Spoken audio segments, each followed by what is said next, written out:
সবাইকে good morning. তোমরা কি সবাই একমত হতে পারবে যে কে $2.5 লাখ জিতবে? হয়তো।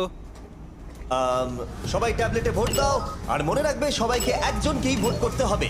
একটা কথা জানতে চাই, পরের চ্যালেঞ্জটাকে রেডি করবো? হ্যাঁ। আচ্ছা, আমি দেখছি। সময় যত বাড়ছে কন্টেস্টেন্ট ততই কমে আসছে। ঠিক আছে, পরের চ্যালেঞ্জের সময় হয়েছে, এবার ব্রিফকেসগুলোকে নিয়ে আসো। 40-এর বেশি বয়স্ক যারা কন্টেস্টেন্ট ছিল তারা এই চ্যালেঞ্জে কি হতে চলেছে সেটা ধরে নিয়েছিল।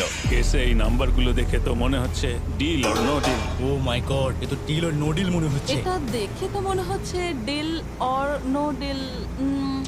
আমাদের পরের চ্যালেঞ্জটা ছিল খুবই জনপ্রিয় একটি শো, ডিল অর নো ডিলের মতোই।